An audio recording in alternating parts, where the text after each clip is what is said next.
بسم اللہ الرحمن الرحیم، شروع کرتا ہوں اللہ تعالی کے نام سے جو بڑا مہربان نہایت رحم والا ہے۔ کسی ایسے انسان کو جسے اللہ تعالی کتاب و حکمت اور نبوت دے، یہ لائق نہیں کہ پھر بھی وہ لوگوں سے کہے کہ تم اللہ تعالی کو چھوڑ کر میرے بندے بن جاؤ، بلکہ وہ تو کہے گا کہ تم سب رب کے ہو جاؤ تمہارے کتاب سکھانے کے باعث اور تمہارے کتاب پڑھنے کے سبب۔ اور یہ نہیں ہو سکتا کہ وہ تمہیں فرشتوں اور نبیوں کو رب بنا لینے کا حکم دے کیا، وہ تمہارے مسلمان ہونے کے بعد بھی تمہیں کفر کا حکم دے گا۔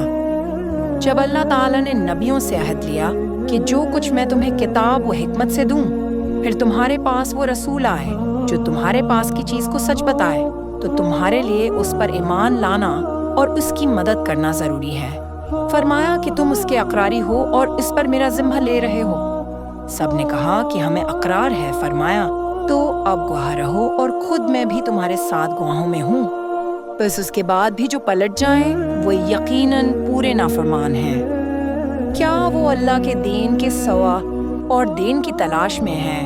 حالانکہ تمام آسمانوں والے اور سب زمین والے اللہ تعالی ہی کے فرمان بردار ہیں، خوشی سے ہوں یا ناخوشی سے سب اسی کی طرف لوٹائے جائیں گے۔ آپ کہہ دیجئے کہ ہم اللہ تعالی پر اور جو کچھ ہم پر اتارا گیا ہے اور جو کچھ ابراہیم علیہ السلام اور اسماعیل علیہ السلام اور اسحاق علیہ السلام اور یعقوب علیہ السلام اور ان کی اولاد پر اتارا گیا ہے، اور جو کچھ موسیٰ و عیسی علیہ السلام پر اور دوسرے انبیاء علیہ السلام اللہ تعالیٰ کی طرف سے دیے گئے، ان سب پر ایمان لائے۔ ہم ان میں سے کسی کے درمیان فرق نہیں کرتے، اور ہم اللہ تعالیٰ کے فرمان بردار ہیں۔